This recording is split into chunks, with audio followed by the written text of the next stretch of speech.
talk about the lesson. And so now we're going to be talking about this week's lesson. And once again, looking back at the pronouns and antecedents. Remember, our word this week is antecedent. It means the noun. By the way, it has to be a noun. It can't be like a verb or something else, right? The noun that the pronoun is taking the place of. And usually it comes before. So you have to establish what the antecedent is, and then you have the pronoun. All right. And just reminding you on our answer sheet that 4 and 6, they have more than one antecedent, and you might need to draw the lines. I don't care. I drew the lines with Elijah as we were doing it, just to as a kind of a teaching thing. But 4 and 6, you probably might have to draw the lines just to make sure it's clear. Okay. And no, watch out on number 8. Some people don't think that there is a pronoun here, but there really is. And that one is another. Okay. And so instead of saying the two dinosaurs stared, the two dinosaurs in the eyes, right? They are talking about another. So this is one of those words that's a little bit different. We're going to be talking about some of these words like another and that and this, right? And some of those words that are also considered to be pronouns next week. So I just wanted to go through that with everybody. And any questions so far? Anybody need to type anything in? Questions? Okay, and I haven't graded any of them. I'm going to send them back for a minute if you had problems with especially 4, 6, and 8. Okay, those were the trickier ones. I'll send it back to you so you can fix them. All right. And so the other part of what we're doing this week on our slide deck, I also wanted to show you for a minute. I'm going to see if I can find my example one. Where is it? I only want to use the templates. Well, a minute, I'm trying to get a good one here. I had one that was my lesson one up here. Okay, so this is my lesson one. It doesn't, hopefully doesn't change anything. See if I can get it to open up here. Okay, so I wanted to talk just for a minute about our part right here. So what they want you to do is to look around and see and underline and circle, right? So in this part here, the phrase that they want you to look at is conceived of. That's this one right here. Okay, so you have to circle this little part, conceived of.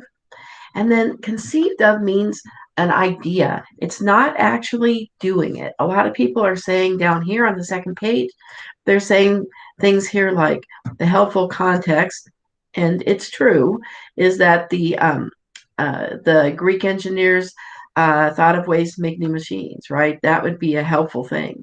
Or their idea combined the lever, right?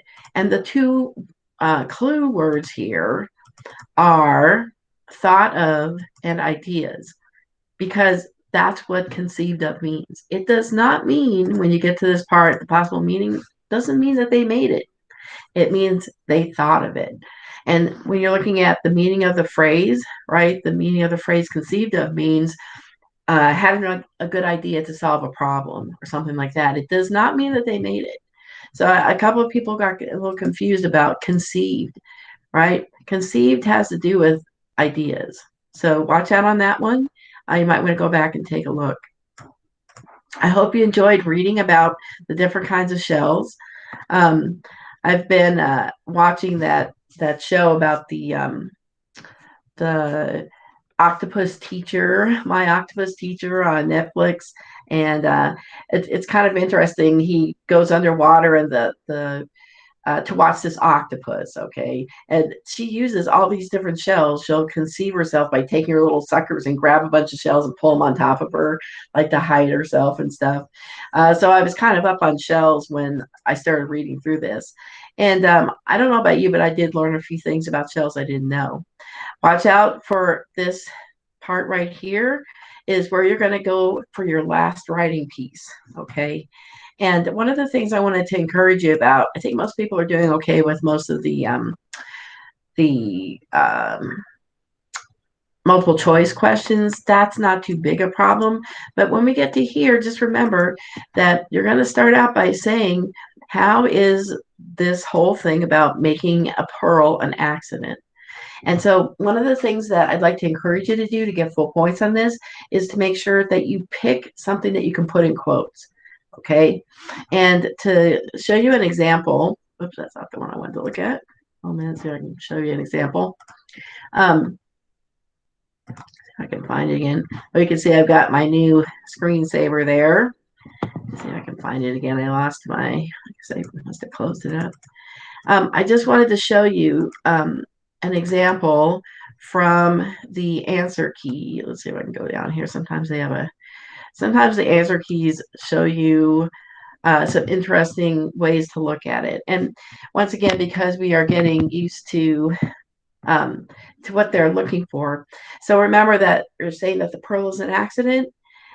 And so a couple of things in the sample response. Most everybody is good with saying that, the pearl, the sand, pieces of sand get caught in it, and that's how the pearl's accidentally made, just by the oyster just coating it over and over and over. And after many years or months or however long it takes it to make it, you'll end up with this pearl that the oyster makes. And it didn't mean to make a pearl, like a beautiful pearl. It's just something that happens, right? So a couple of things that they were talking about here that I thought was good had to do with using the quotation marks. So one of the things we're practicing is not just saying something that you think, but using phrases like the author says, and then put in quotes what they said. A grain of sand or something gets inside the oyster shell. Or I like this one here. The author says that to protect itself, and notice how they only put quotation marks around the to protect themselves and the foreign body. So this is, I think, a good opportunity to practice. How do you find even just short little phrases like foreign body, right? Or to protect itself. And these phrases show that the oysters don't make the pearls on purpose. And I think that's a really interesting way to look at this last part, is to use that idea of on purpose can be helpful. So I would like to encourage you, if you've already done this part, to go back and take a look and see if you can find something you can put maybe in quotes from the author. This is something that they want you to do on the AZ Merit all the time.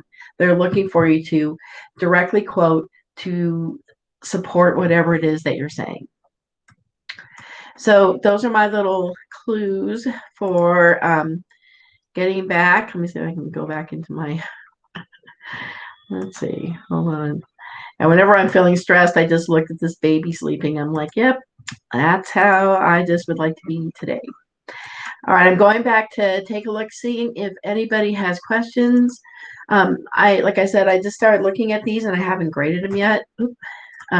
But if you want to take a look at them again, I'll send them back for a minute just so you can kind of take a look. That's what Thursday's kind of for. And if you can take a look, you can see how things are going. And just a quick reminder, I don't think anybody here has done this yet, but please don't turn in stuff that is blank. Good example is if you have already done your 45 minutes for iReady, go ahead and click submit for that. It just helps me to know that you're done with it, okay?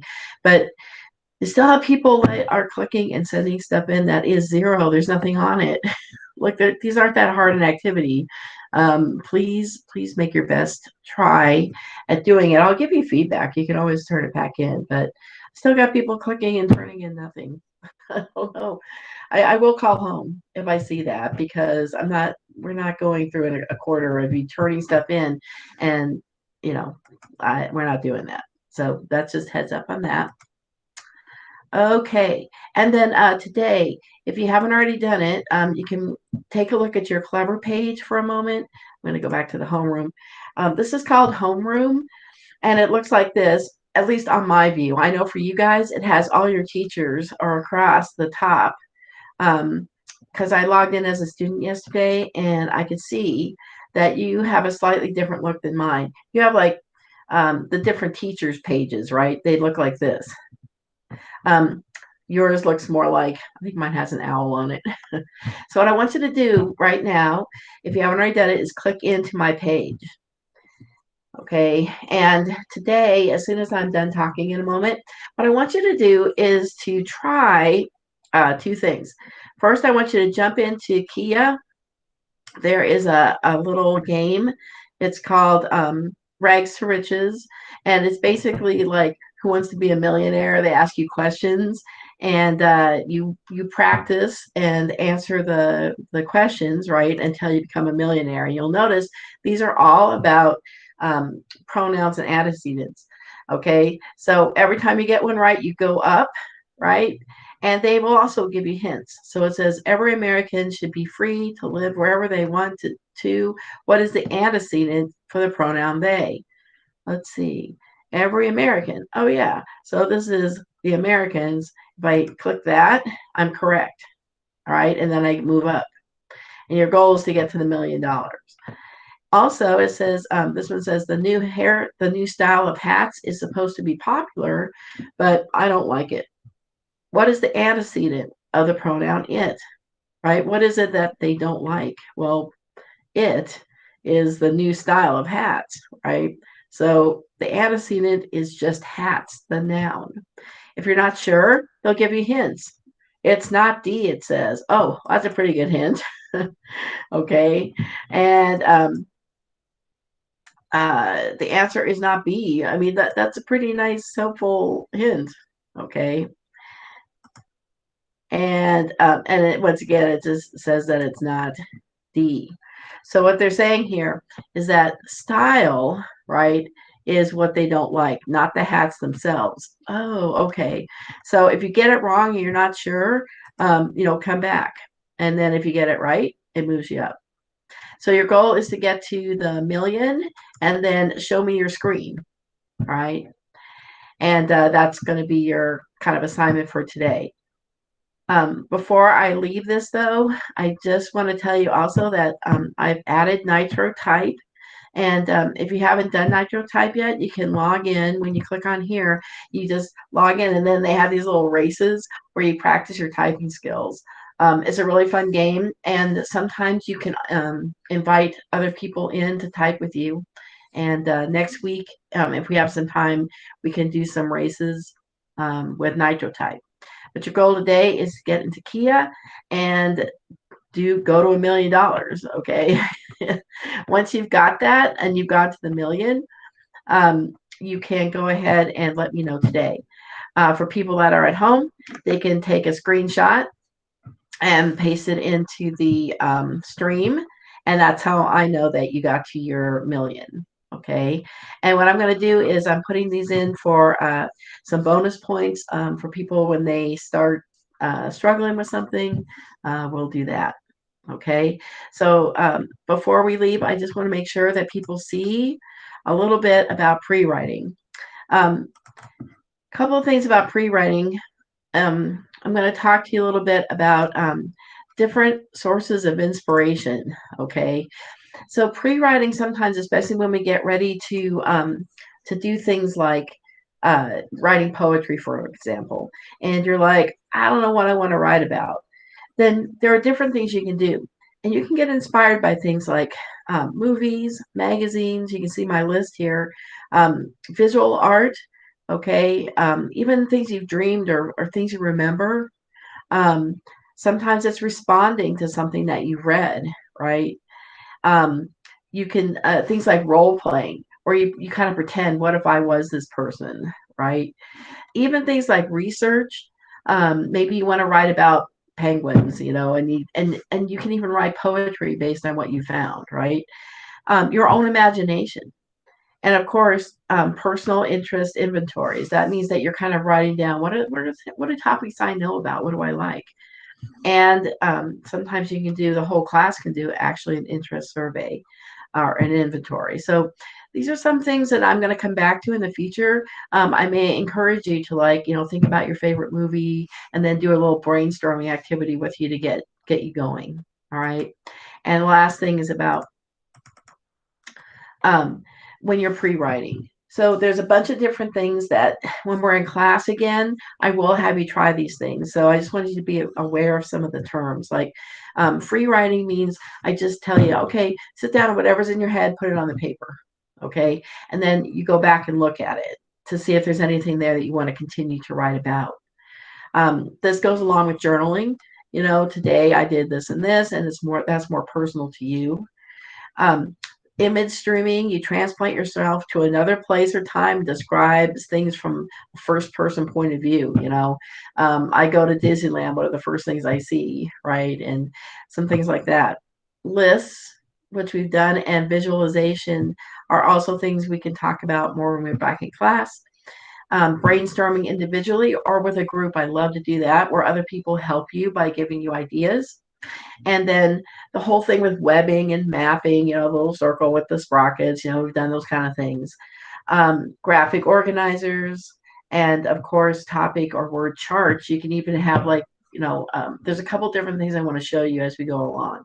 So pre-writing is really important. A lot of people get an assignment to write, and this doesn't have to be something that you make up. It can be like, okay, tell what you learned about shells now.